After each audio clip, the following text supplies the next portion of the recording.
Big bash league के 22वें मुकाबले में आपका स्वागत है।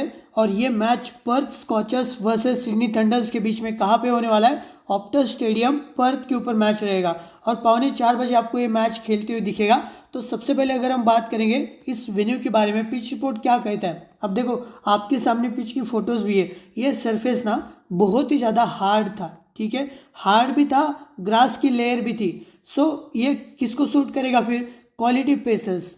यहाँ पे बहुत हल्का सा मूवमेंट मिलता है। अब देखो, जो एडम मिलर ने बॉल मारा था, किसको मारा था? फिन एलन को। वो फर्स्ट मैच था। अब जैसे ही लॉकी फर्ग्यूसन का भी इन स्विंग जो है ना, वो ज़्यादा स्विंग भी आपको करते हुए दिख सकता है। और जेसन बेरेंडॉर्फ है। देन उसके बाद पेसर्स जैसे कि लांस मॉरिस हो गया, वेस अगार हो गया। सो इनको ना पेस बहुत जनरेट होगा। और भी अगर ये इधर एक पेस डालते सरफेस के ऊपर हिट करेगा ना, तो बॉल और स्पीड से जाएगा। जैसे आपने देखा था जो मैच हुआ था लास्ट मैच इस वेन्यू के ऊपर, Brisbane heat versus Perth scorchers. Brisbane heat में जो पेसर था स्पेंसर जॉनसन, जिसके पास बहुत ही ज़्यादा पेस है, उसका बॉल ना अलग लेवल पे निकल रहा था पिच के ऊपर पड़ने के बाद। और लांस मॉरिस का भी सेम सीन था। सो पेसर्स को यहाँ पे पेस मतलब और जनरेट होगा अगर वो हिट द डेक बहुत सही से हिट करेंगे, और हल्का सा मूवमेंट भी मिल सकता है। सो ये चीज़ आपको नोट करना है। और hit the deck pacers plus जो वेरिएशन भी काम में आ सकता है, बट कंट्रोल विकेट टेकिंग होना चाहिए। गलत लाइन लेंथ हुई तो मार भी खा सकते हैं। उतना इजी बैटिंग होगा नहीं अगेंस्ट क्वालिटी बॉलर्स। सोच समझ के बैटिंग करनी पड़ सकती है। अगर वेवर्ड शॉट मारे, शॉट सिलेक्शन अगर सही नहीं है, अच्छे बॉलर्स के सामने आप अगर गलत शॉट खेलोगे तो वहाँ पे विकेट जाने के चांसेस है। और इवन कंट्रोल स्पिनर्स भी गेम में आते हैं। ये चीज़ नोट करना कि यार देखो, विकेट्स तो मिल रहे हैं। जैसे कि एस्टन अगार ने मिडन ओवर भी डाला था, विकेट भी मिला था, बट वो बॉलर का विकेट था। उसके पहले नेथन मैक्सवेल ने भी आउट किया था मैथ्यू हर्स्ट को। मैथ्यू कुनीमन ने एरन हार्डी को भी आउट किया था। सो ऐसा नहीं कि विकेट मिलेंगे नहीं, बट यहाँ पे कंट्रोल टाइट बॉलिंग करनी पड़ेगी, तभी जाके आपको विकेट्स मिलेंगे स्पिनर्स के लिए। ये चीज़ आपको नोट करना है। अगर गलत स्लो डाल रहे हैं, शॉर्ट ऑफ लेन डाल रहे हैं, तो वहाँ पे मार ही खाएंगे। बाउंड्री डायमेंशन स्क्वायर की बाउंड्री है ना, वो बड़ी है, स्ट्रेट बाउंड्रीज उतनी बड़ी है नहीं। ये चीज़ आपको नोट करना है। रिसेंट मैचेस इस वेन्यू के ऊपर भी आप देख सकते हो। इसी सीजन में 12वां मुकाबला हुआ था पर्थ वर्सेस ब्रिस्बेन हीट के बीच में। आप देख सकते हो पर्थ स्कॉचर्स ने 166 का टारगेट रखा, और ब्रिस्बेन हीट की टीम यहाँ पे चेज नहीं कर पाई थी, 10 विकेट गंवाए थे।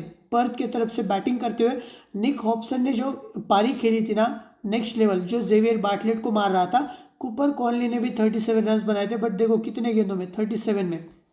मैथ्यू कुनीमन, ये स्पिनर ही तो है, इसको 1 विकेट मिला था 4 ओवर में। देखो इकोनॉमिकल भी स्पेल डाला था, 2 पॉइंट्स भी मिले थे, और 1 विकेट भी मिला था। यहाँ पे स्पेंसर जॉनसन ने 4 विकेट्स पिक किए थे। जो लेंथ मतलब हिट द डेक पेसर है स्पेंसर जॉनसन। और जब ब्रिस्बेन हिट चेस करने आई थी, मैट रेनशॉ ने बहुत ही अटैकिंग पारी खेली थी। मैक्स ब्रायंट ने भी 35 रन बनाए थे। थोड़ा सा टॉपेज, थोड़ा सा लक भी मिला था मैक्स ब्रायंट को। देन जेसन बेरेंडॉर्फ ने 2 विकेट, एंड्रयू टाई ने 2 विकेट पिक किए थे, लांस मॉरिस 1 विकेट, मैथ्यू केली को भी 2 विकेट्स मिले थे। और उससे पहले वाला भी मैच देख सकते हो, इसी सीजन का फर्स्ट मुकाबला था Melbourne Stars versus Perth scorchers.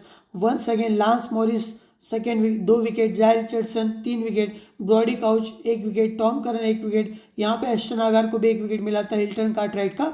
सो पेसर्स का दबदबा तो पर्थ के ऊपर रहता ही है। और बैटर्स जो सेंसिबल बैटिंग करना जानते हैं, ये चीज़ आपको नोट करना है। या फिर जो टच में बैटर्स है और उनके सामने का बॉलिंग लाइनअप भी आपको देखना है कि वहाँ पे स्कोर आएगा या नहीं, ठीक है।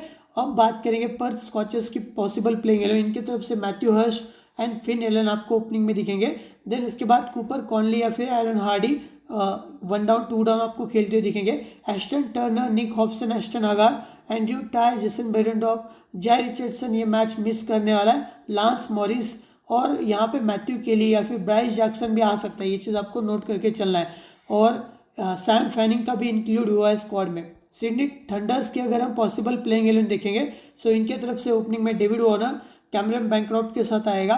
1 डाउन पे देखने लायक रहेगा, ये लोग बैंक्रॉफ्ट को भेजते हैं, या फिर मैथ्यू जिल्स आता है, या फिर ओलिवर डेविस आएगा, या फिर सैम बिलिंग्स का भी काम बन सकता है। Then Matthew Giles, Daniel Sams, Chris Green. Then इन्होंने ना टॉम एंड्रयूज को भी ये लोग तो खिला रहे, बट देखते इन्हीं के साथ जाते हैं या नहीं। लॉकी फर्ग्यूसन, वेस अगार, इनके पास लियम हैचर का भी नाम है स्क्वाड में। एंड टॉबी ग्रे करके एक लेग ब्रेक स्पिनर है। सो देखते ये लोग किसको खिलाते हैं, ठीक है, ये चीज़ आपको नोट करना है। और हम बात करेंगे अभी यहाँ पे हर एक प्लेयर के बारे में हम प्रॉपरली डिस्कस करेंगे। सबसे पहले Finn Allen. Recent form last match में 50 रन बनाए। कहाँ पे मैच था? एडिलेड ओवल पे। वहाँ पे पिच तो एक तो हार्ड भी है और बॉल भी अच्छे से बैट के ऊपर आ रहा था, बाउंड्री डायमेंशन भी बड़ी नहीं थी और एक एक कैच भी ड्रॉप किया था, ठीक है। उसके बाद जाके 51 बनाया था, उसके पहले 0-0-4। सो इनके ऊपर थ्रेट तो रहने वाला है, ये चीज़ नोट करना। क्यों? क्योंकि लॉकी फर्ग्यूसन है, वेस आगार है। सो ओपनिंग स्पेल में विकेट भी जाने के चांसेस है और अगर क्रीज के ऊपर 2 राइटीज़ है तो टॉम एंड्रयूज को भी ये लोग बुला सकते हैं अप टू पावर प्ले। सो मुझे नहीं लगता उतना अच्छा कर पाएगा इस मैच में, क्योंकि कंडीशन भी अगेंस्ट जा रही है और सामने की बॉलिंग लाइनअप भी अच्छी है, ठीक है। सो इसी वजह से मैं पिक नहीं करूँगा। मैथ्यू हर्स्ट सेम सीन है, लॉकी फर्ग्यूसन, वेस आगार, इवन क्रिस ग्रीन भी जो कैरम बॉल डाल रहा है ना, तो वहाँ पे विकेट भी मिलने के चांसेस है। मैं विकेट कीपिंग से ही आपको पॉइंट्स दे सकता है, कैचिंग से, ठीक है।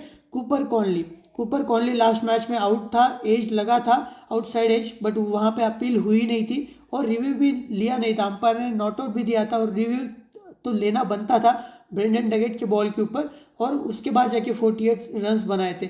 ये बहुत ही बढ़िया खेल थे और पावर हिटर भी आप इनको कंसिडर कर सकते हो। दिखने में छोटे हैं बट सिक्सेस जो मारते हैं ना, बहुत ही बड़े सिक्सेस मारते हैं।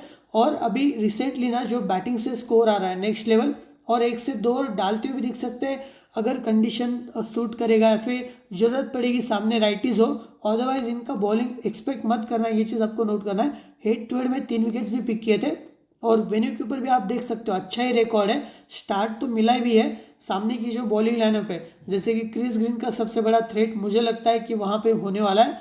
देन उसके बाद डैनियल सैम्स को भी मार सकते हैं, वेस अगर के भी सामने थोड़ा सा एक थ्रेट रहेगा। उसके बाद यहाँ पे एरन हार्डी शायद इस मैच में बॉलिंग डालेगा, जैसे कि स्टैट्स गुरुजी ब्रो ने कहा है।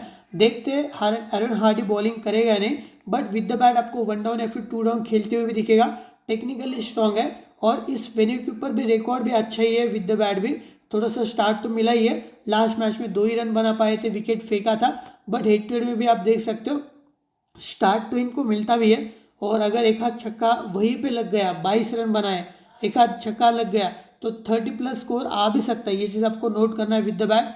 और मिडल फेज में इनकी बॉलिंग ना थोड़ा सा आप वीक मान के चल सकते हो। So Aaron Hardie with the bat plus अगर बॉलिंग भी आ रहा है तो एक कैप्टन वाइस कैप्टन से आपके लिए डिफरेंशियल ऑप्शन निकल के आ सकता है।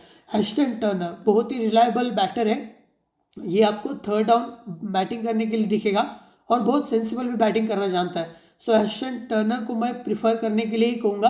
और अगर 2 लेफ्टीज अगर क्रीज के ऊपर है या फिर एक हाथ भी, तो एक हाथ और भी डाल सकता है, ये चीज़ आपको नोट करना है। हेड टू हेड में 61-31 भी स्कोर आया था, वेन्यू के ऊपर 53-84 नॉट आउट और 22 एंड 37 नॉट आउट इसी सीजन में आए थे, ठीक है। उसके बाद निक हॉब्सन ने जो मारा था यार जेवियर बार्टलेट को, इवन स्पेंसर जॉनसन को भी मार रहा था। और ये ज़्यादातर ना स्ट्रेट शॉट खेलता है और पर्थ के ऊपर जो भी बैटर स्ट्रेट खेलते हैं ना उनको मदद मिलता है, क्योंकि स्ट्रेट की बाउंड्री थोड़ी सी छोटी है। सो निक हॉब्सन भी आपके लिए डिफरेंशियल रहेगा। क्रिस ग्रीन का एक मैचअप रहेगा, वेस अगर के भी सामने विकेट भी फेंक सकते हैं, ये चीज़ आपको नोट करना है। रिसेंट फॉर्म तो अच्छा ही है। एस्टन अगार कभी भी ओवर्स 1-2 कट भी हो सकते हैं, ये चीज़ आपको नोट करना है। और इसी वेन्यू के ऊपर भी आप देख सकते हो एक विकेट भी पिक किया था, उसके पहले भी एक विकेट पिक किया था, तो एक आध विकेट तो मिल ही जाता है डिपेंडिंग अपॉन कि सामने वाले बैटर्स कैसे खेल रहे हैं। और अगर ज़रूरत पड़ती है बैटिंग में तो 7वें या फिर 8वें नंबर पे बैटिंग से भी आपको कुछ कंट्रीब्यूट करते हुए दिख सकते हैं। एस्टन अगार भी आपके लिए डिफरेंशियल रहेगा, इनके ऊपर ध्यान रखना, ठीक है। सो एक इंपॉर्टेंट भी पिक निकल के आ सकता है, इवन स्मॉल लीग में भी Andrew Tye definitely must pick रहेगा। वेन्यू के ऊपर 2 विकेट्स, एक मैच में विकेट लेस भी गया था इसी सीजन का जो फर्स्ट मुकाबला था, बट हेड टू हेड में भी देख सकते हो 3 wicket 2 wicket 1 wicket. Hit the deck pacer है, लेंथ को हिट करता है और वहीं पे पेस भी जनरेट होगा, विकेट भी मिल सकते हैं। लास्ट मैच में इसी वेन्यू के ऊपर 2 विकेट्स भी पिक किए थे, वेरिएशन भी करना जानते हैं, ठीक है। और कैचिंग पोजीशन पे भी खड़े रहते हैं। जेसन बेरेंडॉर्फ के पास एक हल्का सा मूवमेंट भी है, बट पेस थोड़ा सा ना कम हो चुका है, ये चीज़ आपको ध्यान में रखनी है। और वेरिएशन करके विकेट्स पिक कर रहे हैं। वेन्यू के ऊपर देख सकते हो 2 विकेट्स 1 विकेट, एक आध विकेट मिल सकता है इनको।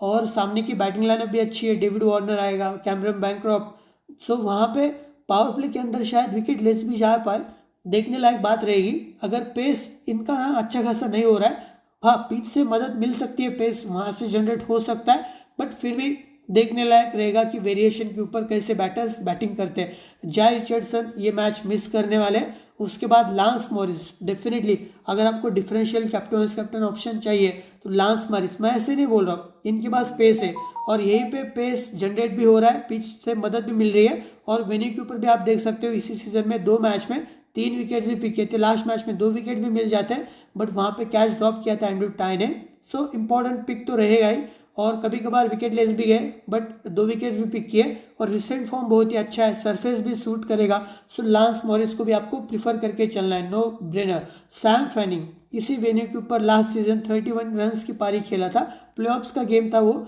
और रिसेंट फॉर्म उतना खास है नहीं है। लेफ्ट हैंडेड बैटिंग, सामने बॉलिंग लाइनअप ना अच्छी है, लॉकी फर्ग्यूसन, वेस अगार, क्रिस ग्रीन, सो वहाँ पे विकेट फेंकने के चांसेस है। जॉश इंग्लिश खेलेगा नहीं, कीटॉन जेनिंग्स भी स्क्वाड में ही नहीं है, मैथ्यू स्पोर्स है, मैथ्यू केली, इनको एक हल्का सा ना मूवमेंट मिलता है बट पेस थोड़ा सा कम हुआ है इनका, ये चीज़ आपको नोट करके चलना है। इनका नेचुरल स्विंग तो होता है, ये आउट स्विंग भी होता है, ठीक है, और हेड टू हेड में भी विकेट्स पिक किए, वेन्यू के ऊपर भी विकेट्स पिक किए।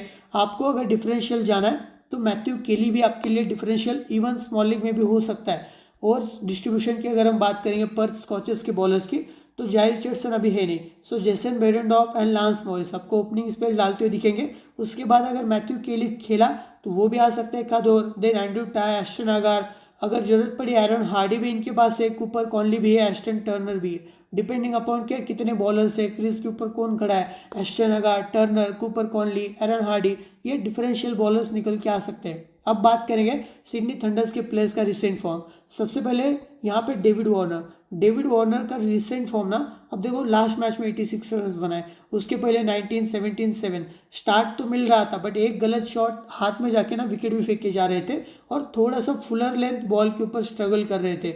और वो केन रिचर्डसन का वो भी था एलबीडब्ल्यू का डिसीजन, बट वो पिचिंग आउटसाइड लेग था, अदरवाइज वहाँ पे भी विकेट जाने के चांसेस थे, फुलर लेंथ के ऊपर फंस सकता है डेविड वार्नर, ये चीज़ आपको नोट करना है। इनको आउट कौन करेगा, बेरेंडॉर्फ का एक मैचअप हो सकता है। लांस मॉरिस ना लेफ्टी बैटर्स को उतना अच्छा नहीं डालता है बट फिर भी टॉपेज भी लग सकता है मारने के चक्कर में लेग साइड पे। और वेन्यू के ऊपर देख सकते हो ये 81 रन्स की पारी आई थी अगेंस्ट वेस्ट इंडीज़, वहाँ पे उतनी क्वालिटी बॉलिंग लाइनअप थी नहीं और वहाँ पे ग्रास भी कम था। सो डेविड वार्नर की पारी आई थी बट इस मैच में उतना इजी तो होगा नहीं, सामने की बॉलिंग लाइनअप भी अच्छी है, ठीक है, ये चीज़ आपको नोट करना है। टाई भी है, मैथ्यू के लिए का भी एक मूवमेंट मिलता है, कैमरन बैंक्रॉफ्ट के लिए भी एक स्ट्रगल तो रहेगा ही, हेड टू हेड में 12 रन भी बनाए, वेन्यू के ऊपर 3 मैचेस में अच्छा किया है, और ये पर्थ स्कॉचेस की तरफ से भी खेले हैं, ठीक है, और इनको पता भी है सरफेस कैसा खेलता है, बट सामने की बॉलिंग लाइनअप जैसे कि Lance Morris, Justin Behrendorff, Andrew Tye, Matthew Kelly, Ashton Agar, so matchup तो इनके अगेंस्ट ही जा रहा है। सो मैं पिक करने के लिए रिकमेंड करूंगा नहीं, अगर आपको करना है तो कर सकते हो, टेक्निकली बहुत ही ज़्यादा स्ट्रांग है, और टेस्ट स्क्वाड में भी ऐसा लगता था कि यार चांस तो बनता था बट इनको मौका दिया नहीं है। सैम कॉन्स्टेंस जो इनके ही ओपनर है उनको चांस मिला था। शेल्फेन रुदरफोर्ड वेन्यू के ऊपर 67 नॉट आउट की पारी खेला था अगेंस्ट ऑस्ट्रेलिया, और बट देखने लायक बात रहेगा, रिसेंट फॉर्म बहुत ही गड़बड़ है और सामने की बॉलिंग लाइनअप भी अच्छी है, एस्टन अगार को मार सकते हैं, एस्टन टर्नर भी आ सकता है 1-2 ओवर लेके, ये चीज़ आपको नोट करना है। और रिसेंट फॉर्म उतना खास है नहीं है, विकेट्स भी फेंक रहे हैं। ओली डेविस की अगर हम बात करेंगे राइट हैंडेड बैटर, चारों भी मैचेस में ना स्पिनर्स के सामने विकेट फेंका है। अब इस मैच में एस्टन अगार, कूपर कॉनली, एस्टन टर्नर, सो मुझे लगता है इस मैच में पेसर इनका विकेट लेगा क्योंकि हिट द डेक वाले पेसर्स इनके पास बहुत ही अच्छे खासे हैं, Lance Morris, Andrew Tye, even Jason Behrendorff भी परेशान कर सकता है, बट वहाँ पे खेला भी है जेसन बेरेंडॉर्फ, हेड टू हेड में 2 मैचेस में अच्छा स्कोर भी किया है, 50+ स्कोर भी है। अगर आपको डिफरेंशियल करना है ना तो ओ डेविस के भी साथ आप जा सकते हो। सैम बिलिंग्स के बारे में अब क्या ही कहने, विकेट कीपिंग से भी आपको पॉइंट्स दे रहे हैं, बैटिंग से भी कुछ ना कुछ तो भी कंट्रीब्यूट कर रहे हैं, और जो straight down the ground shots खेल रहे हैं ना, सो वो चीज़ इनके फेवर में जा सकती है, और विकेट कीपिंग का भी एक प्लस पॉइंट है। और मिडिल फेज में एस्टन अगार बॉलिंग के लिए आएगा, तो अगर वहाँ से खेल गए सो देखते हैं यार, सैम बिलिंग्स भी इंपॉर्टेंट प्लेयर निकल के आ सकता है इस मैच के लिए, क्योंकि विकेट कीपिंग प्लस बैटिंग से कुछ कंट्रीब्यूट करेगा। वेन्यू के ऊपर एक मैच में अच्छी पारी भी खेली थी। मैथ्यू जिल्क्स भी है यहाँ पे हेड टू हेड में 32 रन्स बनाए। वेन्यू के ऊपर भी आप देख सकते हैं एक मैच में 50 भी आई है। और सामने लेफ्ट आर्म ऑर्थोडॉक्स ज़्यादातर है, कूपर कॉनली, एस्टन अगार। अगर आपको डिफरेंशियल करना है मैथ्यू जिल्क्स के साथ भी आप जा सकते हो। लास्ट मैच में भी 23 नॉट आउट की पारी खेला था, ये चीज़ आपको नोट करके चलना है, ठीक है। उसके बाद डैनियल सैम्स, एक ऑलराउंडर कंसिडर करना है आपको। और इनके पास जब बॉलिंग आएगी तब वेरिएशन यूज़ करते, 3 से 4 ओवर मिलेंगे, मार भी खा सकते हैं और विद द बैट बड़े शॉट्स मारना भी जानते हैं। बट सामने की बॉलिंग लाइनअप भी अच्छी है, सो उतना ईजी तो होगा नहीं। हेड टू हेड में ज़्यादा स्कोर भी आया नहीं है, एक आध विकेट ही मिला है। सो अगर आपको ट्राई करना है तो captain vice captaincy differential option रहेगा। विनिंग के ऊपर भी आप देख सकते हो उतना खास किया नहीं है, एक आध विकेट मिल जाता है कटर्स वो डाल के, बट अगर लेंथ खराब हुई तो मार भी खा सकते हैं। क्रिस ग्रीन वेन्यू के ऊपर आप देखो एक आध विकेट, 2 विकेट। सो लेंथ को जो अगर सही से हिट करेगा यहाँ पे टाइट लेंथ, और राइटी बैटर्स को भी ये जो कैरम बॉल डाल रहे हैं, जैसे कि जैक फ्रेजर मैकगर को भी आउट किया था, जैक फ्रेजर मैकगर, उसके पहले भी किसी एक को आउट किया था इन्होंने कैरम बॉल। और रिसेंट फॉर्म भी अच्छा है, कैचिंग पोजीशन पे भी खड़े रहते हैं और बैटिंग की भी आ सकती है चांसेस मुझे लग रहा है। सो बैटिंग से भी आपको कुछ कंट्रीब्यूट करते हुए दिखेंगे। सो डेफिनेटली एक ऑलराउंडर पैकेज क्रिएट करता है क्रिस ग्रीन, सो आप ट्राई करके चल सकते हो। टॉम एंड्रयूज भी आपके लिए, जो कि एक लेफ्ट आर्म ऑर्थोडॉक्स है, रिसेंट फॉर्म भी अच्छा है, एक आध विकेट पिक कर रहा है। हेड टू हेड में स्कोर भी किया था, विकेट लेस गया था यहाँ पे, वेन्यू के ऊपर आप देख भी सकते हो। अगर आपको ट्राई करके चलना है कर सकते हो, बट सामने की बैटिंग लाइनअप भी अच्छी है। लॉकी फर्ग्यूसन, यार इनका जो पेस है ना, पिच से मदद मिलेगी। सो लास्ट मैच में जो विकेट लेस गए थे, इस मैच में आपको 2 से 3 विकेट्स लेते हुए भी दिख सकते हैं। सो और ओपनिंग स्पेल में एक आध विकेट तो ले ही लेंगे, मुझे ऐसा लग रहा है।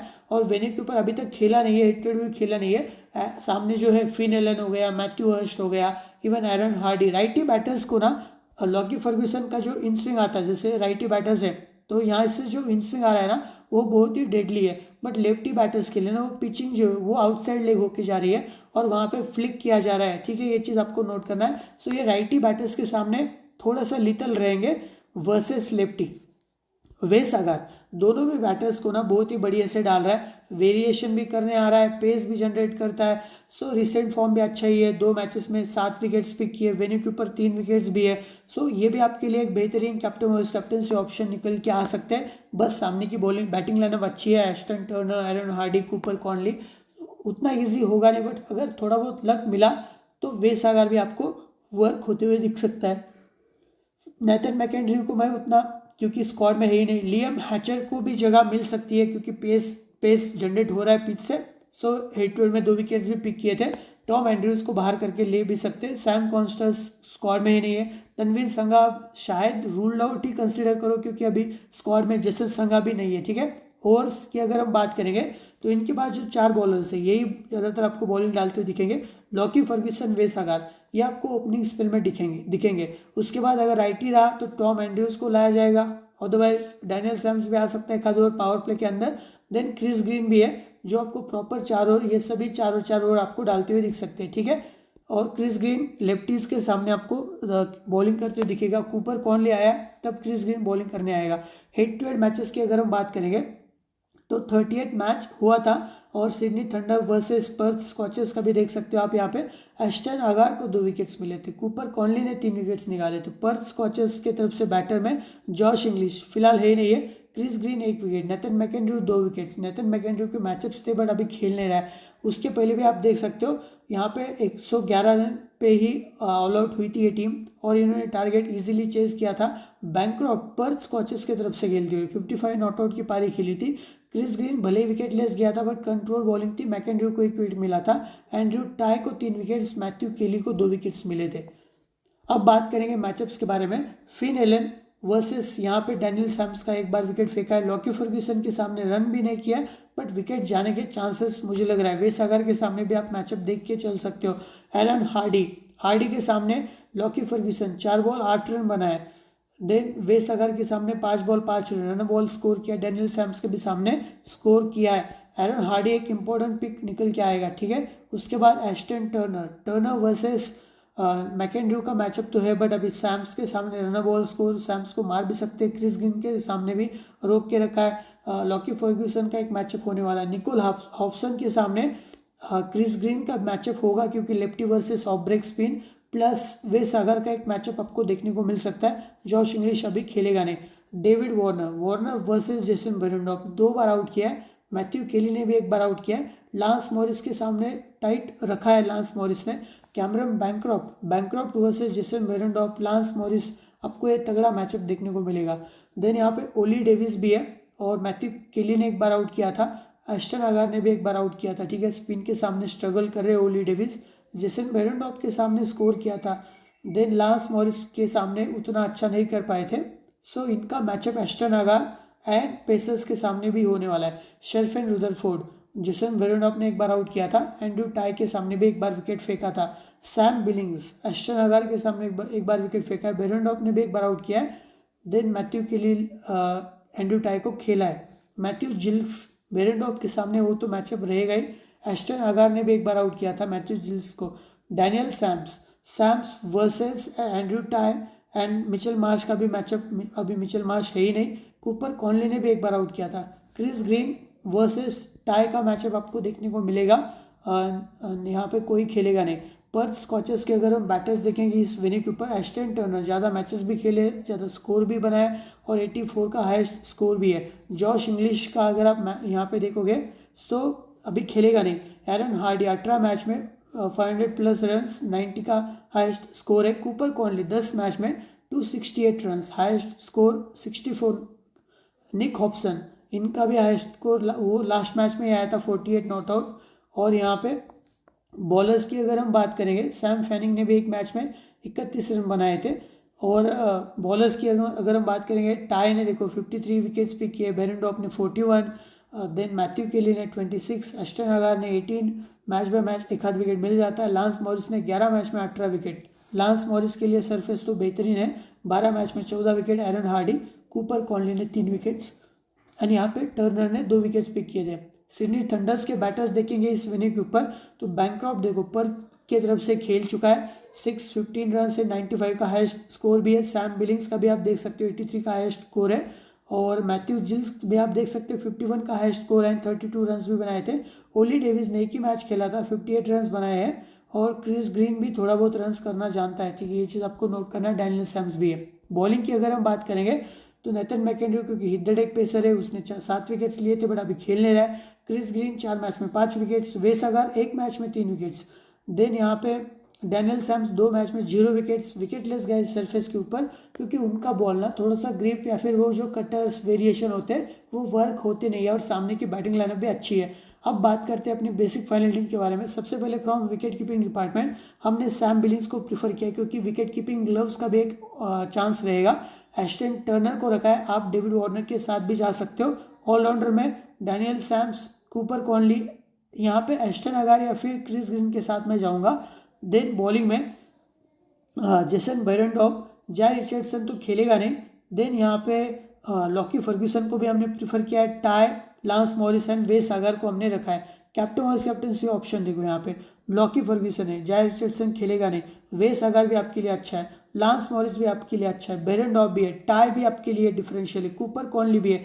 एरन हार्डी को भी शायद पिक करना पड़ सकता है, क्योंकि वो भी शायद बॉलिंग कर सकता है। सो एरन हार्डी, क्रिस ग्रीन, ये मेरे 2 नेक्स्ट पिक होने वाले। ये चीज़ आपको ध्यान में रखना है। एस्टन अगार जय रिचर्डसन के बदले या फिर मैथ्यू केली भी आपकी टीम में आ सकता है, और कैप्टन वाइस कैप्टनसी के यही ऑप्शन आपके लिए होने वाले हैं। और डेविड वार्नर का कॉल थोड़ा सा सोच समझ के लेना पड़ सकता है। आपको अपनी फाइनल टीम आनंद फैंटेसी वर्ल्ड, जहाँ पे 8.7 के प्लस सब्सक्राइबर का टेलीग्राम चैनल है, और इस टेलीग्राम चैनल का लिंक आपको अपने वीडियो के कमेंट सेक्शन में सबसे ऊपर पिन कमेंट में मिलेगा। Thank you.